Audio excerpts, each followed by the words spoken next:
Bismillah. Assalamualaikum warahmatullahi wabarakatuh. Alhamdulillah. Wassalatu wassalamu ala Rasulillah wa ala alihi wa sahbihi wa sallama tasliman mazidan ma ba'd. Alhamdulillah, kita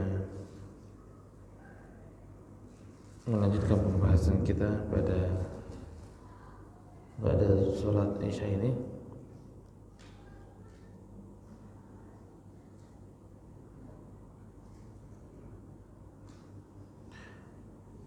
Maka setelah tadi mereka menamakan bahwa permasalahan uluhiyah itu adalah sirru wal wilayah, dinamakan hal tersebut karena dia memiliki sebuah rahasia dalam ibadah dan juga memiliki wilayah mahabbah dan nusrah yang Allah Subhanahu wa taala berikan. Maka seolah-olah ini yang akan memperbolehkan bagi dia untuk disembah. Maka mereka ini dinamailah dengan nama kepada mereka adalah faqir, kemudian dengan asy-syaikh. Ya, ini nama yang supaya kelihatan bahwa dirinya itu hebat. Kelihatan bahwa dirinya hebat dan berhak untuk mendapatkan hal-hal itu. Kemudian juga orang awam menamai mereka itu dengan kata sayyid, dengan kata as-sayyid. Maka sebetulnya orang-orang yang seperti ini, orang-orang yang dimana mereka memiliki hal yang sangat kurang ajar. Kenapa? Karena asy-syaikh indahu. Karena menurut mereka, yang kalau sudah dikatakan asy-syaikh di sisi mereka adalah la yaqbulu ilmahu hatta ya'khudha 'anillah bila wasitatin min naqlin aw syekh. Maka menurut mereka tadi karena kedekatannya wali ini kepada Allah dan kecintaannya Allah Subhanahu wa taala kepadanya atau dia kepada Allah Subhanahu wa taala, maka tidak akan digelar syekh sampai syekh ini, orang ini mendapatkan ilmu langsung dari Allah tanpa ada perantara. Maka hatta ya'khudha al-'ilm 'anillahi mubasyarah bila wasithah. Sampai dia mengambil ilmu dari Allah langsung, enggak ada perantara. Allahu Akbar. Nabi Muhammad saja Al-Quran turun disampaikan oleh malaikat Jibril, ini satu kok songong gitu. Nabi Muhammad saja tunggu malaikat Jibril turun ngasih wahyu gitu. Ya kan demikian. Oh, Arifan baru datang malaikat Jibril menyampaikan saya ayat ini. Kan gitu. Ini kok dapat ilmunya langsung dari Allah Subhanahu wa taala. Turun wahyu aja masih ada perantara malaikat Jibril yang membawakan Al-Qur'an itu, yang menyampaikan kepada Nabi Muhammad SAW. Ini satu demikian. Maka sampai terkenal perkataan ini disebutkan oleh Asy-Sya'rani di dalam kitab beliau Tahdzibul Tabaqatil Kubra di jilid 1 halaman 11. Beliau menyebutkan apa? Wa kana Syekhul Kamil Abu Yazid Al-Bustami. Maka berkata Syekh Kamil Al-Kamil Abu Yazid Al-Bustami, di mana dia ngomong apa? Yaqulu li ulama'i asrihi. Dia berkata kepada ulama di zamannya dengan perkataan menyombongkan diri. Apa? Akhadtum ilmakum min ulama'ir rusumi maita an maitin. Dia berkata apa? Kalian ini ngambil ilmu dari ulama yang mati, kemudian dari yang mati. Engkau ngambil ilmu dari gurumu, gurumu ngambil dari ilmu dari gurumu, gurumu suka dari gurumu, itu semuanya akan mati semua itu. Wa akhadna, maka kami wa akhadna ilmana, dan kami ngambil ilmu kami anil hayy la yamut. Kita ngambil ilmu dari yang maha hidup yang tidak mati. Baru dikatakan syekh kalau sudah ngambil ilmu dari langsung dari Allah. Baru dikatakan al-faqir, baru dikatakan as-sayyid kalau seandainya dia sudah ngambil ilmu langsung dari Allah.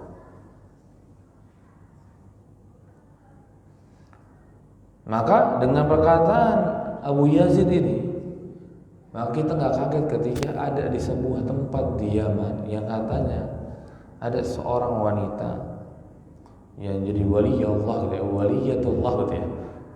Yang dimana kalau pengen dapat ilmu, ya, kalau dia pengen dapat ilmu, apa Nabi Muhammad nyamperin dia dalam mimpi dan kemudian menyampaikan kepada dia. Maka kalau seandainya seperti ini dikatakan oleh Yazid, maka perkataan itu ya wajar. Ya karena sudah menjadi doktrin bahwa yang namanya syekh, yang namanya gurunya harus dapat ilmu dari Allah langsung. Makanya di mereka yang namanya hujjah dengan mimpi. Dalilnya dengan mimpi. Enggak ada misalnya mereka itu mau berdalil dengan Al-Quran, dengan hadis, enggak. Ngambil dari Al-Quran dan hadis, dari itu dia apa? An mayyitin. Dari orang mati. Nah, kalau kita pengen dapat ilmunya langsung dari yang maha hidup dan tidak akan mati.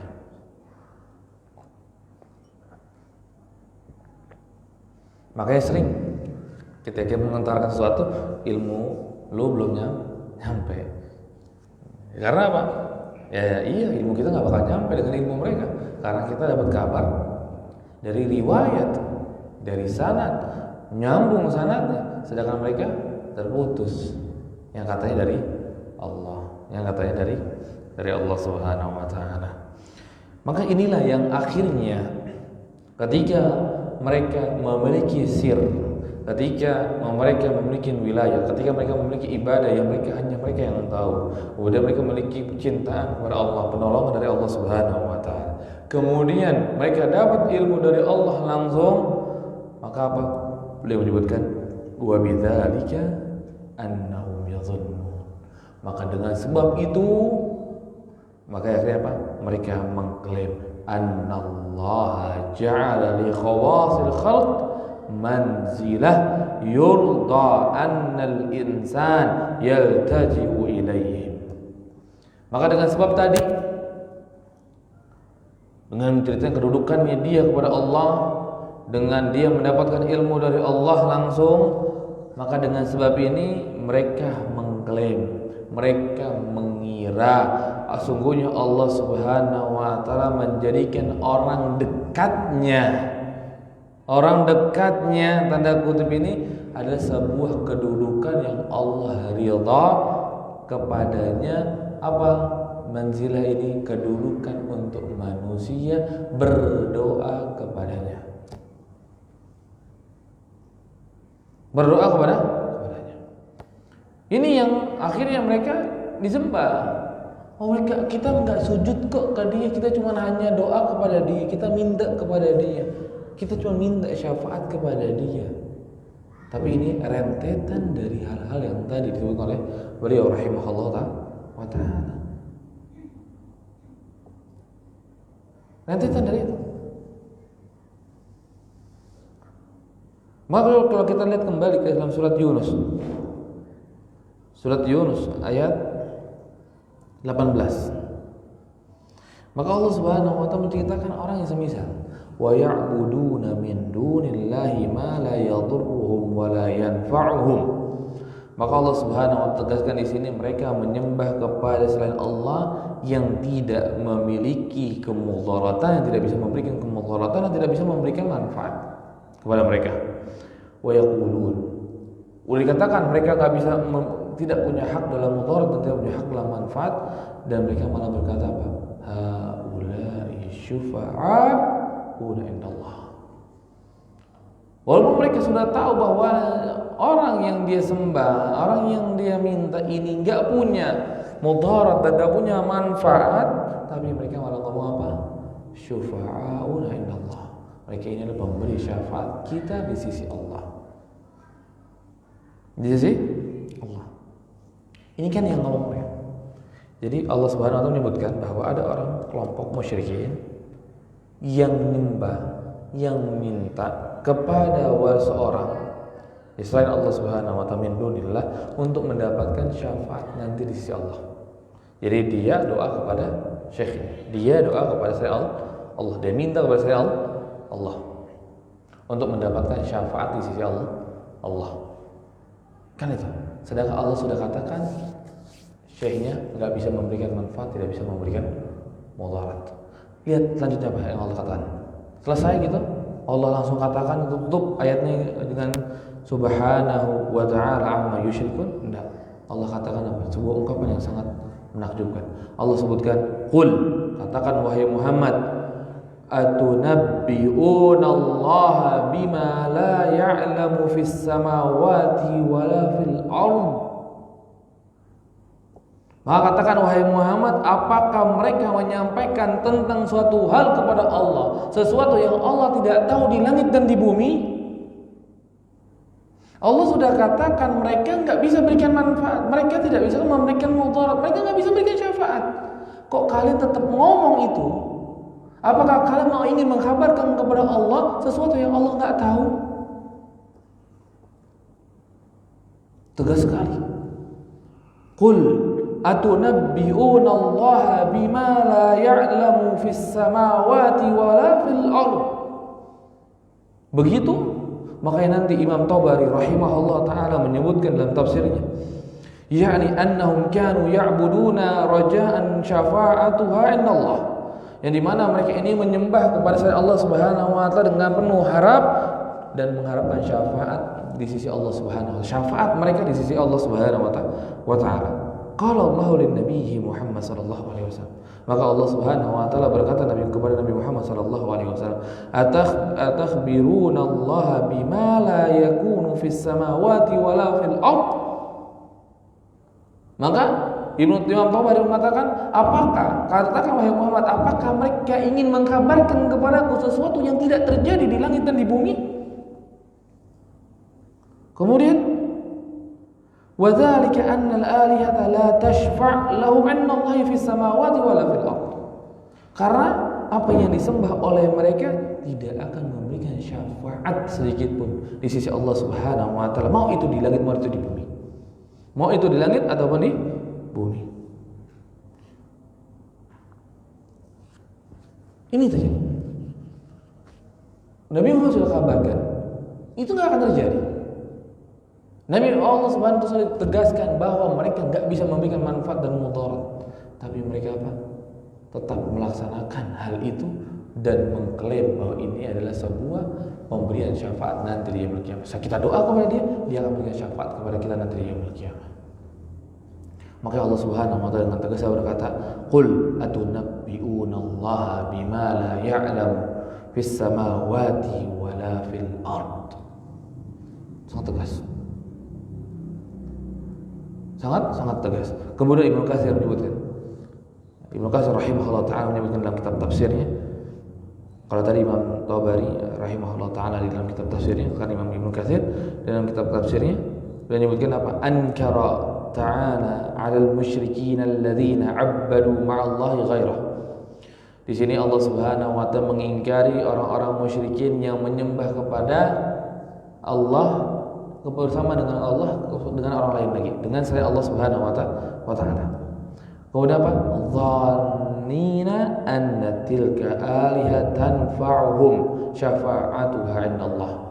Dengan mereka memiliki keyakinan bahwa sesembahan mereka ini bisa nanti memberikan syafaat di sisi Allah Subhanahu wa taala. Fa akhbara ta'ala, dan Allah sudah kabarkan kepada mereka, anna la tanfa'.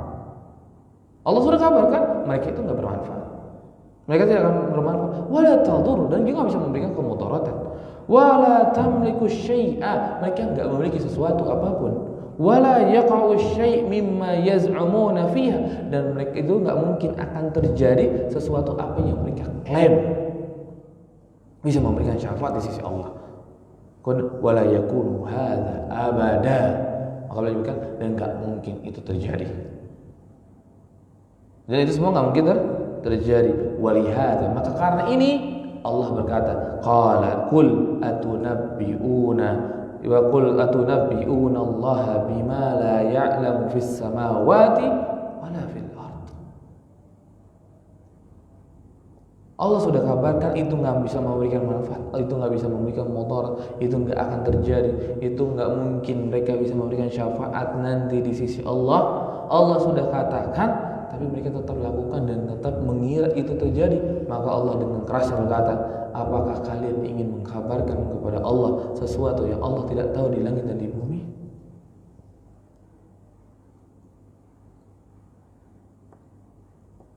Apakah itu yang kita inginkan? Ketika Allah sudah putus, tidak ada yang namanya kutub, tidak ada yang namanya waliul kutub, tidak ada. Tapi kita tetap meyakini dan seolah-olah kita pengen kabarkan kepada Allah Subhanahu wa taala bahwa itu ada. Apakah itu? Qul atunabbi'una Allah bima la ya'lamu fis samawati wala fil ard. Ingat, apakah kita yang sok tahu? Apakah kita pengen sok tahu daripada Allah Subhanahu wa taala? Allah sampaikan tidak ada, tidak terjadi, tidak mungkin. Tiba-tiba kita berkata mungkin itu terjadi. Iya dan iya. Maka Allah Subhanahu wa taala menutup ayat dengan apa? Subhanahu, Maha suci Allah Subhanahu wa taala, wa ta'ala, dan maha tinggi Allah Subhanahu wa taala, amma yusyrikun, dari apa yang mereka sembah, dari apa yang mereka kesyirikan. Jadi memiliki keyakinan bahwa syekhnya bisa memberikan syafaat nanti di yaumil qiyamah di sisi Allah Subhanahu wa taala, maka ini adalah sebuah kesyirikan. Ketika dia doa kepada syekh, ketika dia minta kepada syekh, ketika dia beribadah kepada syekh, mengharapkan syekh nanti memberikan syafaat nanti di yaumil qiyamah, maka itu enggak mungkin terjadi karena mereka tidak memiliki manfaat dan tidak memiliki mudarat dan tidak memiliki apapun itu. Dan hal tersebut tidak mungkin terjadi. Hal tersebut tidak akan mungkin terjadi. Yang ada nanti di yaumil qiyamah, syekhnya dengan dia dimasukkan ke neraka.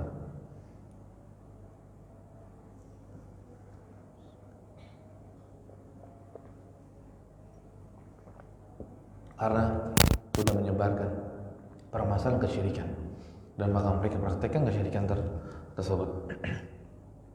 Maka ini sebuah ayat yang sangat tegas membahas, menjelaskan, membantah berkaitan dengan wasithah dan juga berkaitan dengan hal-hal yang lain yang Allah sudah kabarkan A, tapi tetap kita sholat mau mengkabarkan B kepada Allah Subhanahu wa taala.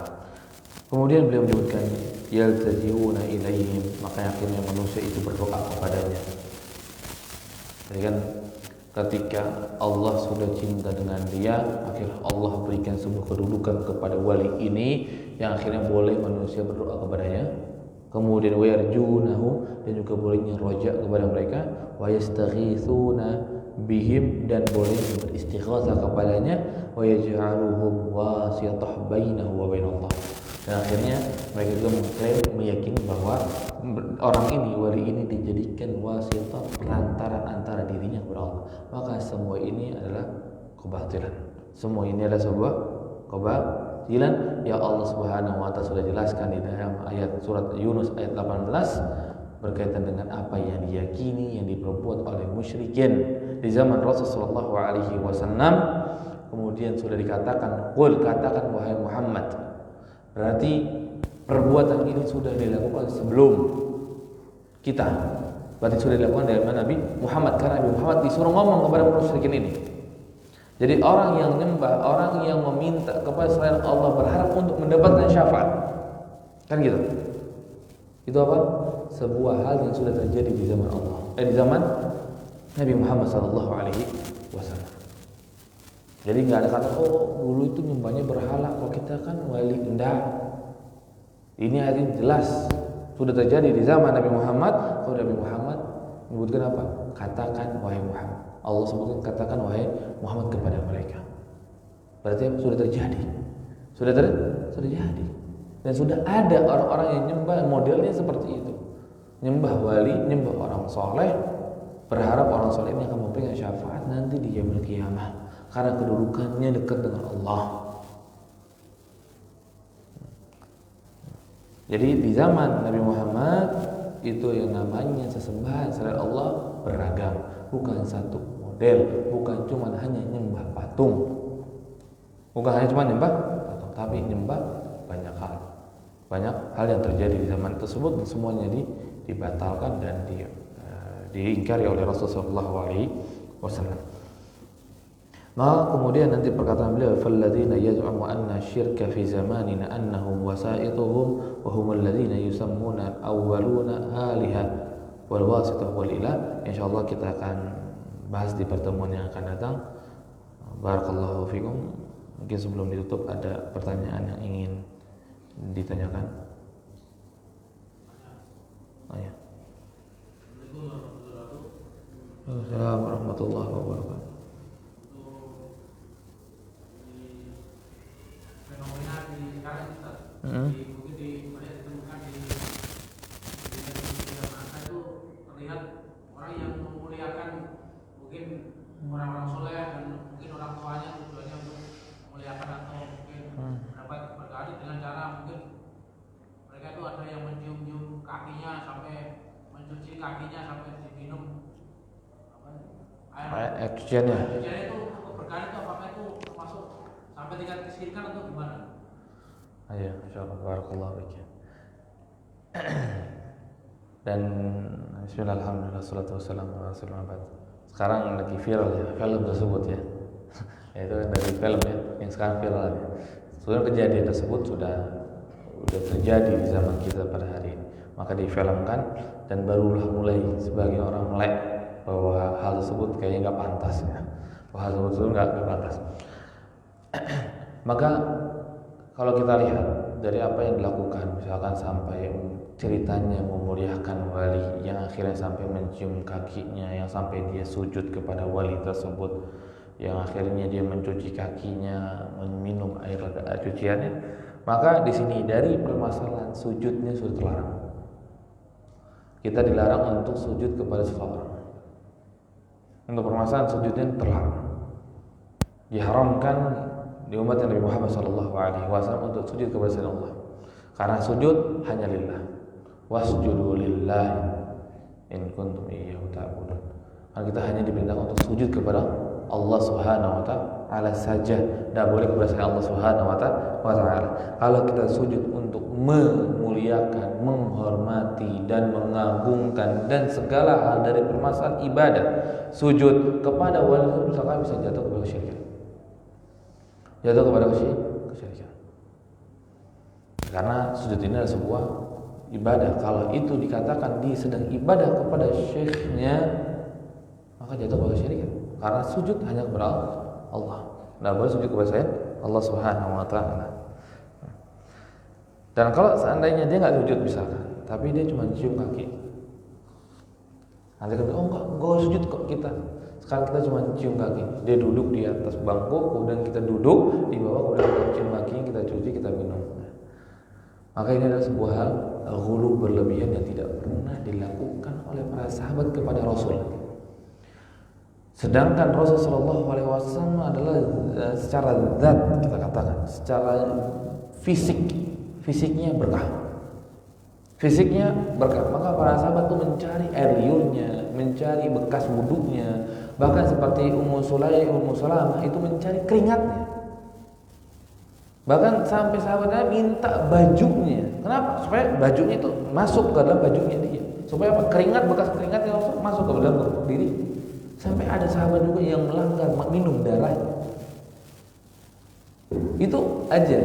Sahabat yang sedemikian rupa ingin mencari keberkahan dari Allah, tidak pernah ada riwayat ada sahabat cuci kakinya, cium kakinya, dan minum air cuci kakinya. Maka siapa kita merasa lebih mulia daripada Rasulullah SAW? merasa mulia daripada Rasul Shallallahu Alaihi Wasallam. Rasul saja nggak ada kayak gitu. Nah ada sahabat yang melakukan tersebut. Makanya lihat ketika perkataannya siapa?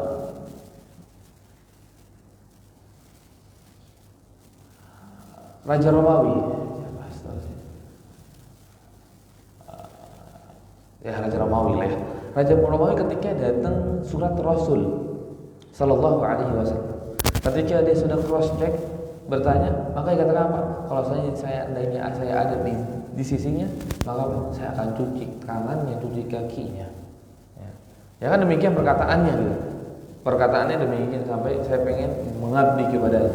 Kalau emang sebatas cuci kakinya karena kotor dicuci, nggak masalah. Misalnya kakinya kotor nih, saya kemudian kotor, sebelum dia bersihkan kita langsung datang ambilin baskom, cuciin misalnya. Iya boleh aja untuk mengambil untuk membersihkan misalnya daripada dia duluan kita duluan datang. Iya boleh. Tapi kalau sampai ada ritual duduk kaki, berarti ada keyakinan. Ada keyakinan tertentu, maka itu tidak boleh. Kalau keyakinan tertentu ini keyakinan yang bertolak belakang dengan keyakinan Islam, keyakinan dengan tauhid, maka bisa jatuh kesyirikan nanti. Ya jelas bedakan tentang masalah cuci kaki. Karena ada orang yang mungkin cuci kaki, saya mau cuci kaki duluan, dia cuciin. Ya, kan ada yang demikian. Maka itu ya boleh aja, seperti ada misalkan murid kita ketika kita mau pakai sendal, dia ambil sendalnya kemudian langsung ditaruh di depan kita. Boleh nggak? Boleh. Sebagaimana Abdullah bin Mas'ud itu selalu membawa sendalnya Rasul. Ketika Rasul mau keluar, mau pakai sendal, maka langsung sendalnya di depan di sisi kakinya Rasul Sallallahu Alaihi Wasallam. Nggak dikatakan Abdullah bin Mas'ud ini sujud kepada Rasul, karena apa? Pengen naruh, pengen meletakkan hal tersebut. Maka dilihat dari sisi itu ya, beberapa sisi. Kalau seandainya sujudnya itu haram, jatuh kepada kesyirikan. Kalau seandainya dari cuci kakinya, lihat maksudnya apa? Kalau cuci kaki untuk membersihkan, bukan di dalam sebuah ritual, ya maka boleh. Tapi kalau dalam sebuah ritual, duduk, orang-orang ngeliatin itu ritual berarti itu haram.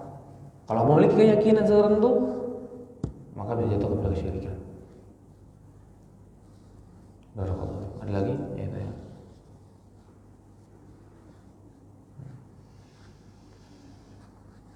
Ya. Syukran ya barakallahu fikum. Mudah-mudahan pada hari ini bisa dicerna baik oleh kita semua dan bisa segera kita kembali kepada Allah Subhanahu wa taala atas kesalahan-kesalahan kita semuanya, dan semoga Allah Subhanahu wa taala mengampuni dosa-dosa yang telah kita lakukan di sebelum ini. Barakallahu fikum, hayakumullahu jami'an wa khairu da'wana alhamdulillahirabbil alamin. Assalamualaikum warahmatullahi wabarakatuh.